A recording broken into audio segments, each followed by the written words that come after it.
Hi, and thanks for joining us today on the Arts NL YouTube channel. I'm Jamie Fitzpatrick, and with me on screen right now is Andrea Proctor. Hello. Hello. So Andrea and her book are on the shortlist for the 2020 edition of the BMO Winterset Award. It celebrates excellence in Newfoundland and Labrador writing. She's the author of this book, A Long Journey, Residential Schools in Labrador and Newfoundland. And if you're just getting up to speed on this year's award, the other two shortlisted books are All I Ask by Eva Crocker and Some People's Children, written by Bridget Canning. And on this same YouTube channel, you're going to find videos of me chatting with Bridget and Eva, so you can check those out. And right now, Andrea Proctor, are you ready to take what I call the Winterset questionnaire? Absolutely. Fire away. Okay, so it's not too long or too arduous. You're going to get 6 questions that I have for you. And the first 3 I'm going to ask pertain specifically to the creation of your book, A Long Journey. So number 1, what was the lowest point in the long journey to create this book?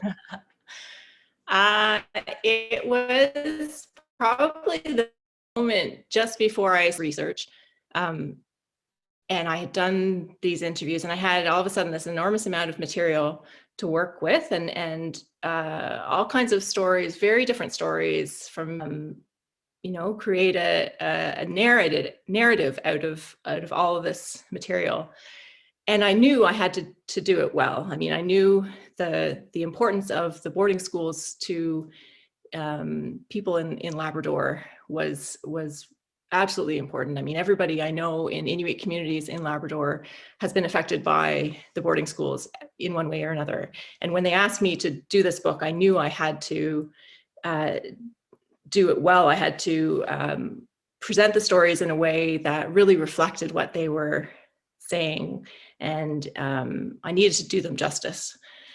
And as a non-Indigenous writer too, I needed writing about Indigenous history. I needed to be very sensitive to what I was doing, very aware of, my assumptions, my biases, that sort of thing. So I had all these pressures and really strong sense of responsibility and accountability to former boarding school students and their families especially. So that all sort of weighed on me. So at that point, I had lots of sleepless nights, lots of gray hair.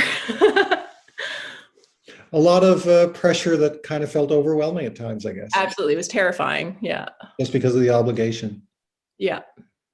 All right, let's flip it around, ask a happier question. Number 2, through all the work that you did, what was the most satisfying moment when you look back on creating the book?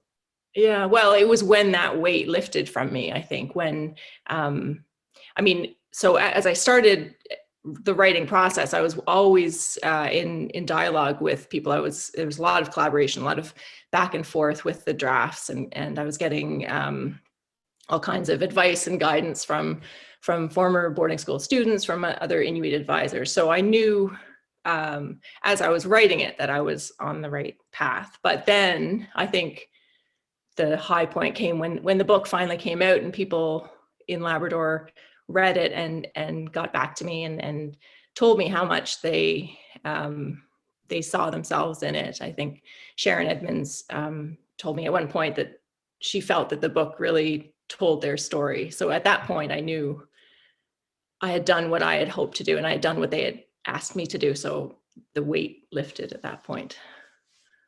All right, question number 3, and I think this will touch on some of what you've already said here, but how has the writing of the book changed you if you look back to before you started the research to where you are now? Yeah, well, I think it made me a lot more sensitive to people and a lot more empathetic, I think, just in understanding how childhood experiences can influence the rest of our lives. and it also, I think, made me amazed and aware of how people can go through very difficult experiences and then grow up and live their lives and endure and become these very strong leaders in their community. And I found that very inspirational. And so I came out of it with a lot of admiration for people. All right, we're going to move on to a set of questions now that are a little more broad ranging and maybe a little bit more about you than about the book, shall we say. So number 4, name the fictional or real character you would most like to inhabit for a day and why. Okay, well, I think I will stay with the theme of the book if I could. I would love to be any number of these children who went to the boarding schools. And especially, I think, somebody maybe who didn't ever tell their story. In the early days, especially, I think a lot of people just didn't talk about their experiences, especially if they had been through difficult times. It was just something that wasn't done. You just bottle things up and get on with life. And a lot of people didn't talk about it. They didn't talk about it with their families even. And so their stories were never told. They went with them to their graves. And so I would love just to be a 7-year-old from small community, leaving their family for the first time, going to a boarding school, just to experience that, just to kind of make that connection with somebody who didn't get to tell their story. All right, question number 5. What's the moment in history you would most like to witness if you could go back in time? Well, I think so. There was a treaty that was not signed, but that was done between the British and the Inuit in southern Labrador in 1765 in Chateau Bay, so southern coast. And I would love just to be there. I'd have to be fluent in Inuktitut, of course. I would have to witness what Inuit were thinking and experiencing, and how they really understood that treaty. It was a sort of peace and friendship treaty, but not much is really known about it besides what the British wrote about it and the missionaries wrote about it. So I would love to be there. Because it sounds like we really only have one side of that part of the story. Yeah, absolutely. Yeah. And it's pivotal. It was quite important, yeah, in colonial history in this province. All right, I got one more question for you. If you weren't writing, where would all your creative energy go? What would you be up to? Wow, that's kind of a terrifying question, actually, because writing and researching and reading for me is so important to my sense of self and my purpose in life. I think if I didn't have that, I would be either adrift or I would be a very different person.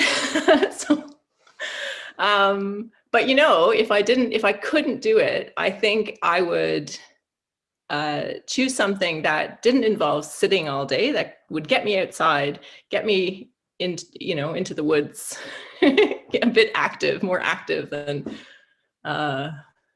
what I'm doing now. So I don't have an answer for you, but.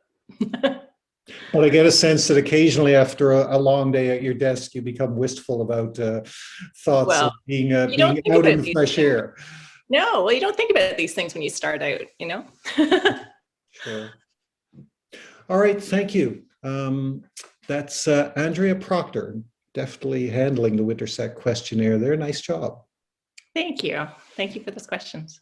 Now, as I said earlier, the other 2 Winterset finalists are also taking questions from me. That's Bridget Canning and Eva Crocker. You can look for those videos here on the ArtsNL YouTube channel. But most importantly, do yourself a favor, read the 3 shortlisted books for the 2020 BMO Winterset Award, celebrating excellence in Newfoundland and Labrador writing. They are All I Ask by Eva Crocker, Some People's Children by Bridget Canning, and A Long Journey by my guest here right now, Andrea Proctor. So thanks for doing this today, Andrea. No problem. Thank you, Jamie. And thank you all for joining us.